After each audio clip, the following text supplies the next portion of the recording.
Bismillahirrahmanirrahim.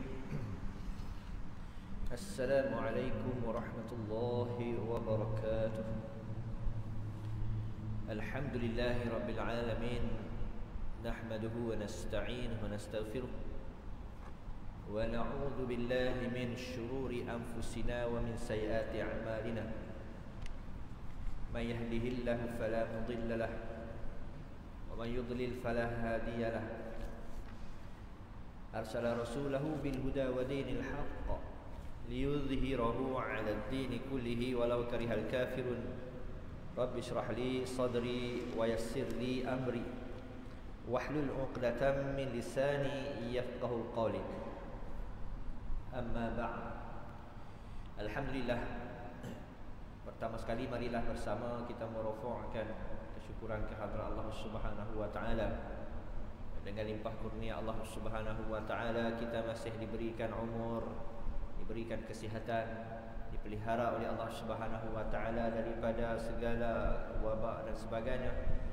Dan nikmat yang paling besar iaitulah dapat kita datang ke rumah Allah Subhanahu wa taala kembali. Dan seterusnya dapat kita untuk duduk di dalam taman-taman syurga. Majlisud dzikr raudhatun min riyadil jannah. Majlis zikir, majlis ilmu itu kata Rasulullah sallallahu alaihi wasallam adalah daripada taman-taman syurga. Kalau kita duduk di rumah time macam ni, nescaya kita dah terlalai dan leka. Mesti kita buang masa sahaja nak buat perkara-perkara yang tidak faedah. Tapi bila kita datang ke rumah Allah, tidak lain dan tidak bukan innama ya'muru masajidallahi man amana billah. Sesungguhnya mereka yang mengimarahkan, yang memakmurkan rumah-rumah Allah itu adalah orang-orang yang beriman kepada Allah. Maknanya yang mempunyai iman yang sempurna. Jadi tuan-tuan yang kasih Allah Subhanahu wa taala, insya-Allah setelah lama dah setengah tahun ya. Setengah tahun dah kita berhenti daripada berkuliah ni. Sejak daripada PKP, alhamdulillah sekarang ni dibuka kembali, diberi peluang semula kepada kita untuk bersama-sama meneruskan lagi pengajian kita. InsyaAllah kita akan menggunakan kitab Faridatul Faraid fi Ilmil Aqaid. Jadi kita dah baca dah separuh kitab ni, bukan separuh lah, baru muqaddimah. Dah baca sikit dah. Muqaddimah kitab ni dulu kita dah baca. Baik, jadi sidang jemaah yang dikasihi Allah Subhanahu wa taala, kitab Faridatul Faraid ini adalah sebuah kitab yang dikarang oleh Syekh Ahmad Al-Fatani rahimahullah, yang membicarakan ataupun yang membahas berkenaan dengan perkara akidah, di mana perkara akidah ini merupakan sepenting-penting perkara yang mesti untuk kita pelajari.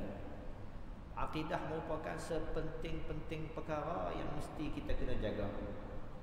Sekiranya kita tidak menjaga akidah kita, nescaya kita akan tersasar, tergelincir daripada landasan orang-orang yang beriman. Sebab itulah kata ulama, jahil kita tentang ilmu fiqh lebih ringan daripada jahil tentang ilmu akidah. Maknanya apa tuan-tuan? Ilmu akidah ni lebih penting daripada ilmu fiqh dan ilmu-ilmu yang lain. Bukan kita menafikan ilmu yang lain itu tak penting, penting belaka. Tapi yang terlebih aula, yang terlebih utama, iaitulah ilmu akidah ini terlebih utama kerana kita memberikan perhatian padanya. Kerana apa kata ulama?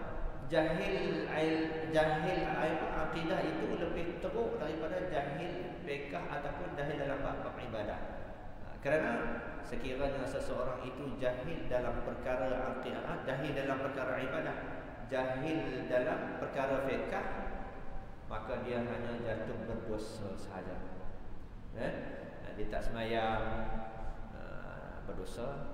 Ataupun dia semayang dia tak betul, semayang dia salah, dia buat perkara yang membatalkan semayang, mungkin dia tak sedar, wuduk dia tak betul, di hadas dia pun terbabas. Maka kalau jahil fiqh ni habis-habis pun tak sah semayang, tak sah ibadah. Tapi kalau jahil dalam akidah ini kata ulama, maka terus boleh jadi kufur. Jahil akidah ni tuan-tuan, jadi kufur, boleh jadi kufur. Jadi banyak orang yang jahil tentang akidah. Dia boleh buat main-main dengan agama. Dia tak sedar perbuatannya itu boleh menggugurkan akidah. Seumpama mana dia kata apa? Aku kalau macam tu tak maulah dengan Islam ni, nak ambil nak keluar agama lain lah. Kan? Perkataan-perkataan itu boleh menggugurkan akidah. Sebab apa? Sebab jahil. Niat nak keluar itu sudah jatuh akidah bukan? Niat nak berpaling dari Islam itu sudah jatuh akidah. Apatah lagi kalau pergi buat perkara-perkara yang memang terang-terangan jatuh akidah. Jadi jahil akidah ni dia punya orang kata apa? Malapetaka ya, gugur akidah. Sebab itulah tuan-tuan kasih Allah Subhanahu Wa Taala, di perkara akidah ni perlu untuk kita berikan perhatian. Baik. Okey, jadi insya-Allah kita akan sambung pelajaran kita sampai kepada bab berkenaan dengan asas agama.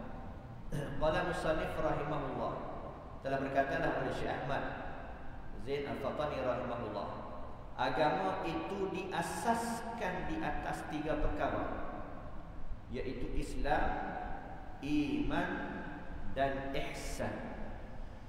Agama-agama ni tuan-tuan, dia ada 3 dasar dia. Dia ada 3 asas. Nak dikatakan agama yang sempurna itu 3 tiang tunggak ini kena ada. Yang pertamanya itulah Islam. Yang keduanya iman. Yang ketiganya ihsan. Baik. Daripada mana datang iman, Islam, ihsan? Itulah ulama berhujjah berdalilkan kepada hadis Jibril. Kalau kita mengaji hadis Arba'in kan, hadis 40. Ada satu hadis namanya hadis Jibril. Apa makna hadis Jibril? Hadis ni ketika mana diriwayatkan Jibril sendiri datang berhadap dengan Rasulullah sallallahu alaihi wasallam. Dan Jibril berupa dengan rupa manusia. Sahabat-sahabat yang ada pada ketika waktu tersebut semua boleh tengok. Tapi peringkat mulanya dia orang tak tahu dah tu Jibril. Jibril datang dengan rupa orang, seorang pemuda yang bersegak, yang rambutnya kemah, bajunya posing, tidak ada kesan-kesan safar, tidak ada kesan-kesan orang yang musafir, tak ada. Jadi kebiasaannya, kalau orang yang kita tak kenal ni mesti orang jauh. Kalau macam kita kata tempat-tempat Arab orang dulu-dulu ni, kalau orang yang tak kenal itu, yang kita tengok ni siapa dia ni mesti orang jauh, bukan orang situ dah. Bukan orang Mekah bukan, bukan orang Madinah bukan. Ni orang lain ni, orang jauh ni. Kemudian pula, sebab apa orang dulu-dulu ni tuan-tuan, tambah orang Arab ni kalau musafir habis berdebu lah. Padang pasir berdebu dengan pakaiannya. Jadi tak kemah lah, tak bersih. Jadi nampak kesan-kesan orang ni bermusafir jauh. Kita lah kan, macam kereta kita ni, kita masuk kereta di sini okey lah. Tapi bila kita travel kereta kita balik kampung, jauh balik di Kelantan, hujan tengah jalan, panas, hujan panas, sampai di Kelantan berlemuih kereta kita. Kereta kita tadi ni dah tak bersih macam mula-mula kita masuk dulu. Sebab apa? Ni kena hujan panas, hujan kena apa? On the way sepanjang perjalanan ni habis kotor semula kereta kita. Tahu ni orang ni orang jauh ni. Orang dulu ni lagi lah, dengan debunya, panas pasirnya. Baik. Jadi bila Jibril ni datang dalam keadaan yang sahabat tak kenal, dan dia ni pula bukan orang yang nampak, bukan macam orang bermusafir. Duduk pula dia masuk dalam majlis Rasulullah, duduk di depan Nabi sallallahu alaihi wasallam. Dalam hadis diriwayatkan bahawa dia duduk bertemu lutut dengan lutut. Nabi duduk, dia pun duduk depan Nabi. Bertemu lutut dia dengan lutut Nabi sallallahu alaihi wasallam. Jadi sahabat-sahabat pun jadi pelik. Siapa dia orang dah ni? Kan? Kita kalau yang jenis main duduk rapat-rapat ni orang kenal kan kita, tak apa dah. Ni kita tak kenal siapa dia main duduk, orang kata dia bertempel, tapi kita ni kita pun tinggal iman. Siapa dia ni main duduk tempel kat aku ni. Maknanya yang main duduk dengan Nabi ni orang yang mungkin rapat dengan Rasulullah sallallahu alaihi wasallam. Sahabat tak tahu. Jadi dia duduk depan Rasulullah, dia tanya, "Ya Muhammad, ma huwal Islam?" jawab. Islam itu iaitulah syahadat la ilaha illallah wa iqamus solah. Nabi jawab sampai habis. Kemudian dia tanya, dia kata sadaqah. Betul ya Muhammad. Kemudian dia tanya ma wal iman. Al iman wa an tu'mina billah wal yawmil akhir, tu'mina billah wa rasulih. Nabi sebut beriman kepada Allah, beriman kepada kitab, beriman kepada malaikat sampai habis. Rukun-rukun iman tersebut. Sadaqah, dia kata betul sungguh kau ya Muhammad. Kemudian dia tanya ma huwa ihsan. Apa itu ihsan ya Muhammad? Dan Nabi SAW jawab, al-ihsan an ta'budallaha ka'annaka tarahu fa in lam takun tarahu fa innahu yarak. Nah, yang dikatakan ihsan ini iaitulah engkau beribadat kepada Allah seolah-olah engkau melihat Allah. Dan sekiranya kalau tak boleh nak mengandaikan demikian, maka rasakanlah seolah-olah Allah yang sedang melihat akan kamu. Kemudian dia kata sadaqah. Betul kau ya Muhammad. Dan kemudian dia tanya pula berkenaan dengan hari kiamat. Kemudian Nabi jawab, yang bertanya ini lebih mengetahui daripada aku, kata Rasulullah. Habis semua dia pun bangun dan dia pun beredar daripada majlis Nabi SAW, dan sahabat-sahabat lagi sekali terpinga-pinga. Dah tanya soalan ke Nabi. Bila Nabi jawab, dia pula kata, betul. Okay. Sepatutnya bila kita tanya ke orang ni, kita tak tahu lah, tapi dia tahu. Dia pula kata betul. Habis-habis tu dah siap semua bangun, belah lagu tu. Maka sahabat-sahabat pun terpinga-pinga. Maka Rasulullah SAW bertanya, wahai sahabat, tahu tak siapa yang datang? Maka sahabat kata, wallahu wa rasuluhu a'lam. Allah dan Rasulnya lah yang lebih mengetahui. Dan maka kata Nabi SAW, itulah Jibril. Jibril ni tuan-tuan, kita boleh lihat dia. Dan khususnya bila Jibril ini berupa dengan rupa manusia. Ada beberapa ketika malaikat, malaikat ini dia berupa dengan rupa manusia, maka kita boleh lihat dia. Kalau malaikat dalam rupa yang asal, memang adat pada kita kata adatnya kita tak boleh tengok malaikat lah. Kecuali orang-orang yang tahu bukakan hijab. Tapi kalau kebiasaannya, kalau dalam cerita-cerita yang lain, seumpama mana dua orang malaikat yang diutuskan kepada Nabi Allah AS, Nabi Muhammad sendiri bertemu dengan Jibril AS, maka berupa dengan dalam keadaan rupa manusia. Baik, maka daripada hadis itulah maka ulama mengambil, orang kata kaedah bahawa didirikan agama itu di atas 3 asas ini. Apa dia? Islam, iman dan ihsan. Baik, apakah Islam, iman, ihsan? Itu yang akan kita kupas, ya. Baik. Jadi yang pertama dia kata di sini, yang pertama Islam. Islam itu ialah apa dia Islam? Islam itu ialah apabila seseorang itu secara zahirnya mengikut, menerima apa sahaja yang didatangkan kepadanya oleh Nabi sallallahu alaihi wasallam tentang apa yang diketahuinya mengenai agama secara darurah, yakni tidak perlu fikir dan bicarakan lagi. Baik. Pertama tu Islam. Kita kata Islam, apa makna Islam?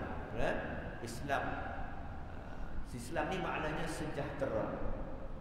Apa yang sejahtera? Jadi Islam ni adalah sejahtera. Maknanya siapa yang menganuti Islam itulah orang yang sejahtera. Baik. Jadi bila kata Islam ni apa? Islam itu iaitulah apabila seseorang itu secara zahirnya,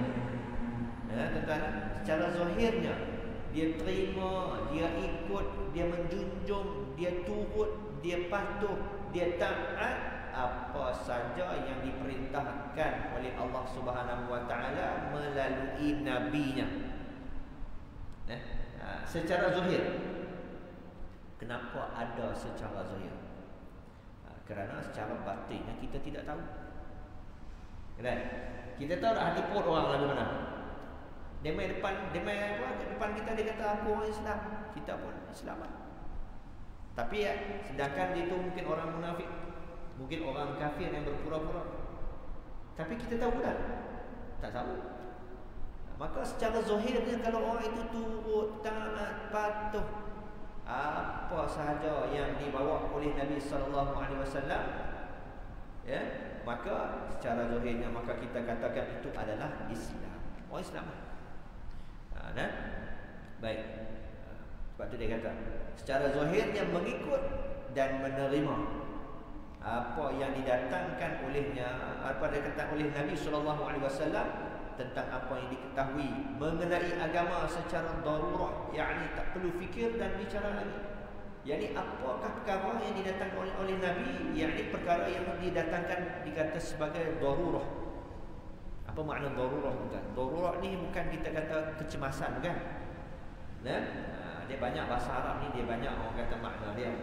Di antara makna darurah, perkara yang maklum semua orang tahu. Itu makna darurah. Ada juga makna darurah ni kecemasan. Ada juga makna darurah ni tengah dalam keadaan kesesakan. Ada makna darurah orang tengah dalam keadaan yang sakit dan sebagainya lah. Dan baik, di antara makna darurah iaitu perkara yang dimaklumi secara umum oleh semua orang. Baik, yakni apa yang dibawa oleh Nabi yang dimaklumi oleh semua orang. Yakni seumpama mana sembahyang, puasa, daripada urusan agama, iaitu seperti sembahyang, puasa. Baik, ada tak orang yang bila kita kata sembahyanglah, kita kata dekat dia, kita kata sembahyanglah kamu, ada orang kata apa dalil sembahyang? Kau siapa nak kena sembahyang? Apa dalil sembahyang? Sembahyang ni wajib ke? Jadi kebanyakan orang ni tak tanya orang gitu. Boleh kita katakan semua orang tahu sembahyang tu wajib. Bila masuk saja bulan Ramadan, pakat puasa belaka. Semua kita pakat puasa belaka. Tak ada orang tanya apa sih kau nak kena puasa ni? Apa dalil? Dia jahil sangatlah kalau tanya orang itu lah. Jadi semua orang tahu belaka. Ini dikatakan urusan agama yang diketahui secara darurah. Perintah zakat, semua orang tahu belaka wajib kalau zakat. Haji, semua orang tahu bahawa menunaikan haji itu wajib, fardu bagi yang mampu mengerjakan dia. Baiklah, ini yang dikatakan orang apa yang dibawa oleh Nabi sallallahu alaihi wasallam secara darurah, tak perlu untuk kita fikir dan bicara lagi. Seperti contoh dia bagikan di sini, seumpama dua kalimah syahadah dan sembahyang. Contoh dia seperti dua kalimah syahadah, mengucap dua kalimah syahadah, hukumnya wajib. Hukumnya wajib bagi yang nak masuk Islam. Baik. Adakah adapun orang Islam adakah wajib dia mengucap dua kalimah syahadat? Adapun bagi orang Islam ni ada khilaf pendapat ulama. Ada yang kata wajib, ada yang kata tidak wajib. Kalau di sisi mazhab Syafi'i tak wajib. Sebab apa? Sebab seseorang itu sudah dikira Islamnya bila ibu dan bapanya Islam. Baik. Adapun di sisi mazhab Imam Malik rahimahullah, Imam Malik kata wajib sekali walau seumur hidup. Ada ke orang Islam kita yang tak pernah mengucap langsung ni? Ada tak? Ada tak? Kita kata takkan tak pernah mengucap walau sekali kan? Sebab apa? Sebab sehari semalam paling kurang pun kalau kita tak campur dengan yang sunat-sunat, kita sembahyang fardu 5 waktu di situ pun dah mengucap lah. Pada bacaan tasyahud, asyhadu an la ilaha illallah wa asyhadu anna Muhammadar Rasulullah. Paling kurang sehari semalam 5 waktu tu kita ada mengucap. Baik, sama ada tasyahud awal ataupun tasyahud akhir, ada mengucap di situ. Kan? Pun begitu kita kata ada. Kenapa? Kerana ada orang Islam yang tak pernah sembahyang pun ada. Ada orang yang tak pernah sembahyang. Ya. Jadi kalau dia tak pernah sembahyang, dia mengucap tak mana? Bahkan ada orang yang tak pasti mengucap tuan. Ada juga orang yang tak pasti mengucap. Saya pernah jumpa lah orang yang tak pasti mengucap. Nauzubillah min zalik. Baik. Jadi seumpama mana mengucap dua kalimah syahadah. Jadi adapun orang yang kafir nak masuk kepada Islam, wajib dia mengucap dua kalimah syahadah. Jadi kalau ada siapa-siapa yang jumpa kita ataupun kawan-kawan kita sembang dengan dia, kata aku ni minatlah dengan Islam. Macam mana kalau aku nak masuk Islam? Tuan-tuan nak buat lagu mana? Nak buat pergi Jawi?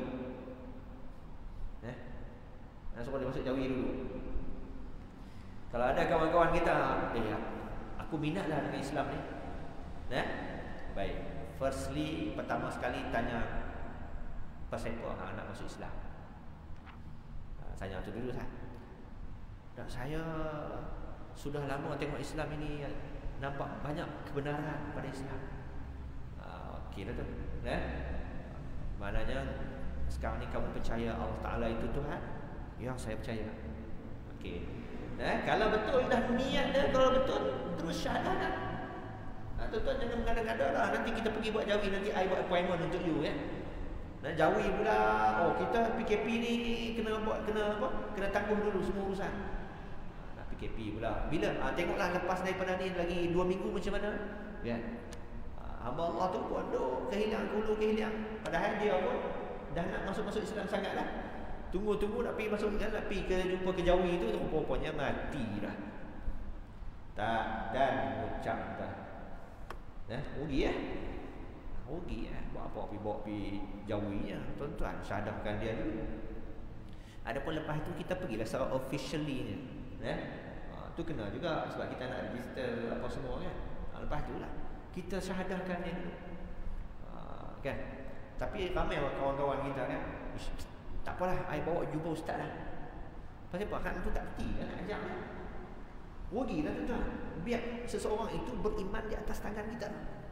Allah besar pahalanya, ya Allah. Pasal apa kita nak serah ke orang? Baik. Sebab apa? Ada juga kadang-kadang kita tanya kan, main masjid. Kan?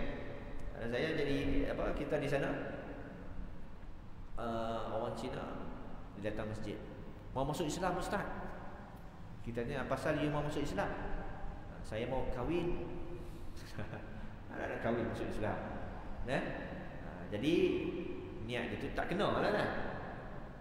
Nak kahwin, nak masuk Islam. Tapi tak apa tuan-tuan, kita perbetul sikit. You mau masuk Islam pasal mau kahwin saja lah. You kalau masuk Islam, you betul-betul kena ikut Islam. You kena percaya Allah itu Tuhan. You kena percaya itu Muhammad itu adalah messenger of God, pesuruh Allah, itu Nabi. Boleh kan? Boleh. Itu tak apa. Okey, kita betulkan niat dia. Tuan-tuan, jadi bila dah betul niat dia, tuan ajarkan syahadah. Pada asalnya memang dia nak kahwin, tapi betulkan niat dia. Sebab tak tahu kan, jahil. Orang kafir lagi lah kan, jahil. Betulkan niat dia. Kalau mau masuk Islam bukan pasal mau kahwin mau masuk Islam bukan pasal mau kahwin. Masuk Islam pasal you kena mau beriman, percaya kepada Allah sama Rasul. Kemudian kahwin tak apalah, itu selepas pada tu. Tapi firstly, pertama sekali you kena mau masuk Islam pasal percaya kepada Allah dan Rasul itu dulu. Boleh kan? Okey, boleh. Tak apa. Kalau saya tak mau percayalah itu Allah itu apa kan? Mau kahwin saja pergi balik. Tak salah cari aku lah. Sebab apa? Bukan dia nak masuk Islam sungguh pun, pasal nak kahwin. Pergi kahwin dengan orang lain tak apa. Jadi entah gitu. Jadi maknanya syahadah. Jadi yang mana orang-orang kafir yang nak masuk Islam, wajib kita ajarkan dia syahadah. Wajib dia tu berlafaz. Syahadah kena lafazkan dengan dua kalimah syahadah dalam bahasa Arab. Asyhadu an la ilaha illallah. Kena ajak dia dalam lafaz bahasa Arab. Tak boleh sebut belajar bagi masa. Buat apa cara sekalipun. Belajar tulis ke apa ke.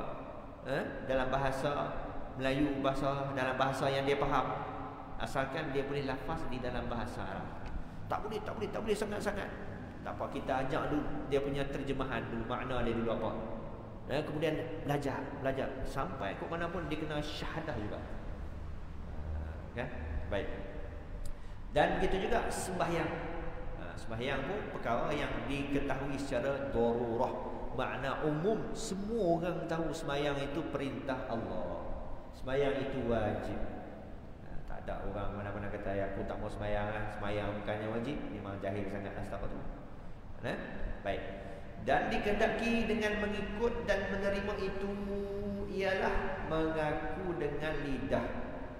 Yang dikehendaki, apakah yang dikatakan Islam? Islam itu ialah kita ikut, kita turut, iaitulah dikehendakkan dengan kita ikut dan menurut. Islam itu iaitulah mengaku dengan lidahnya apa yang tersebut itu dan tiada menolaknya. Baik, cukuplah seseorang itu kita katakan Islam bila dia mengaku dan dia tak tolak. Dia mengaku dan dia tidak menolak, sekalipun ia tidak mengamalkannya. Betul Itu kena faham elok tu. Seperti meninggalkan sembahyang dan seumpamanya, tak kira lah puasa ke, zakat ke, dan selama-lamanya. Baik, jadi cukup dah. Orang kata untuk menjadikan ataupun dikira seseorang itu Islam kalau dia mengaku dan dia tidak menolak. Dua perkara ni. Dia mengaku ya dan tidak menolak. Mana kata kita kata Islam lah. Walaupun dia tak buat ibadat ataupun perintah tersebut seperti sembahyang. Ada orang yang tak pernah sembahyang seumur hidup. Adakah orang ini orang yang kita katakan Islam? Asalkan dia mengaku wajib sembahyang dan dia tidak menolak perintah sembahyang, walaupun dia tidak sembahyang, itu orang Islam lah namanya. Betul Walaupun di dalam hadis Nabi SAW menyatakan man taraka shalah muta'ammidan faqad kafara jihara. Barang siapa yang meninggalkan sembahyang dengan sengaja, kata Nabi, sesungguhnya orang ini telah kafir yang nyata. Orang tinggal sembahyang ni jadi kafir, kata Nabi. Baik. Tapi nanti dulu. Okay? Nanti dulu. Baik. Apa makna kafir di sini? Maka ulama mentafsirkan ada dua makna. Yang pertama, kafir artinya kufur i'tiqad. Kafir sungguh. Jatuh akidah. Keluar daripada Islam bila dia tak sembahyang. Yang kedua, makna kufur iaitulah kufur nikmat. Bila dia tak sembahyang, dia itu kufur nikmat, bukan kafir akidah, kufur nikmat. Baik, macam mana nak tahu yang mana satu kufur i'tiqad, yang mana satu kufur nikmat? Lihat kepada niat dia. Lihat. Baik, Nabi kata barang siapa yang meninggalkan sembahyang faqad kafara jihara. Siapa yang meninggalkan sembahyang dengan sengaja, kata Rasulullah, sesungguhnya dia itu telah pun kufur yang nyata.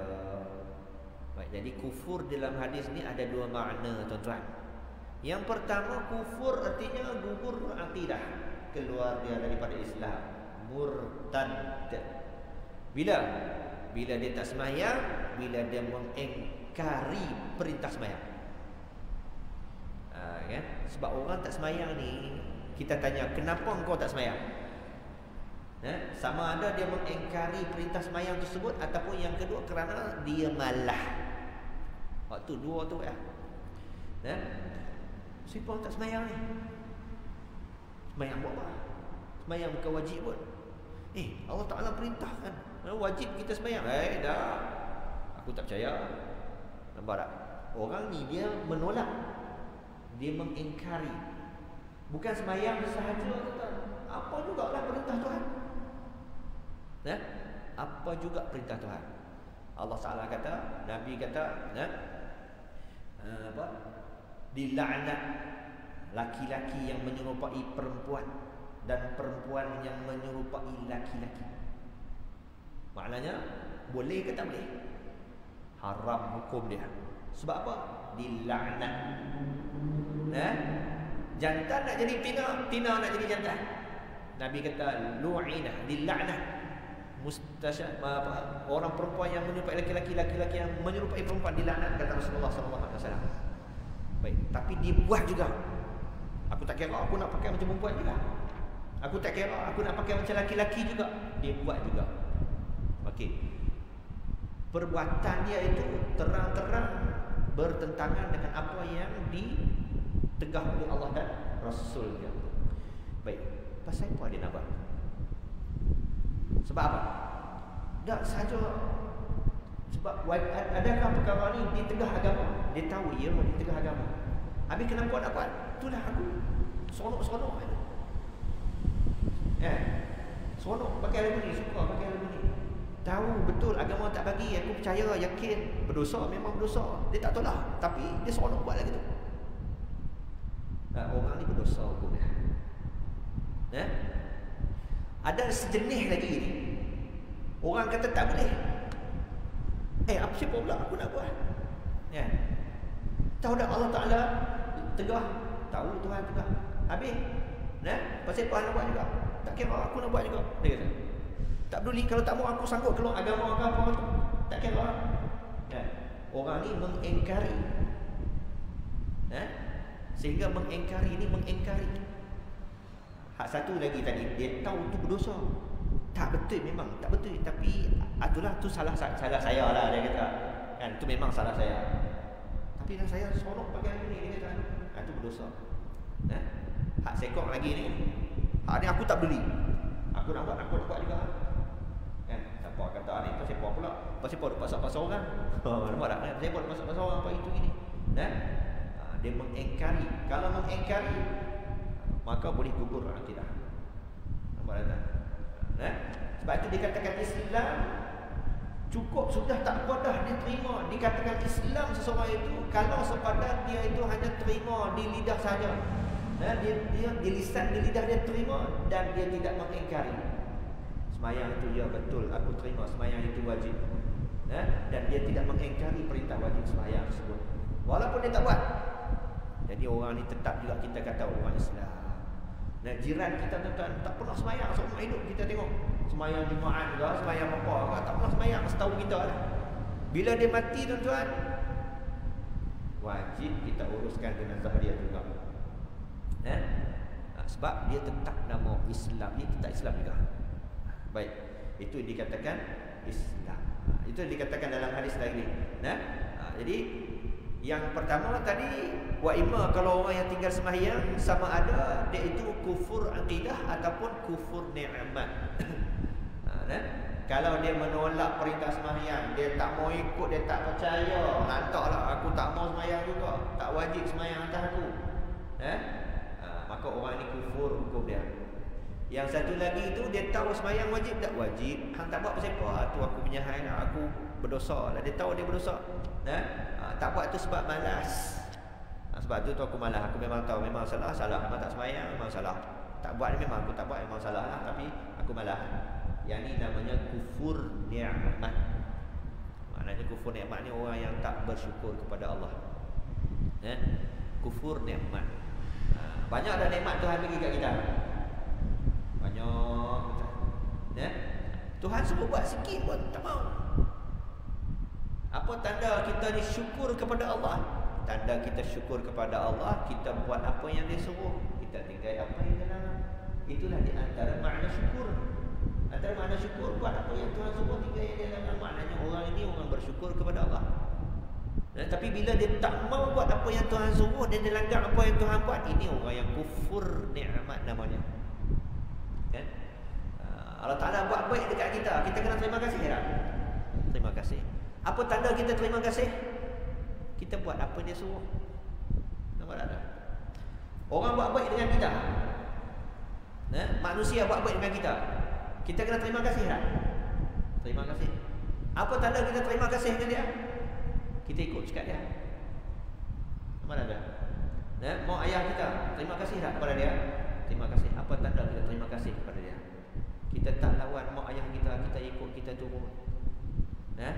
Orang buat baik kepada kita, kena terima kasih tak? Terima kasih. Apa tanda kita terima kasih kepada dia? Buat apa yang dia suruh. Bahkan dia tak suruh pun kita buat baik kepada dia. Orang bagi pinjam kereta kat kita, Kita nak balik kampung, anak kita ada 10 orang. Anak 10 orang pakai kereta Myvi. Tuan-tuan nak sebut tak anak 10 orang kereta Myvi kan? Anak 10 orang dia ada kereta Myvi. Nak balik kampung garu pala lagu mana nak balik kampung. Jiran sebelah ni orang senang sikit lah, orang kaya.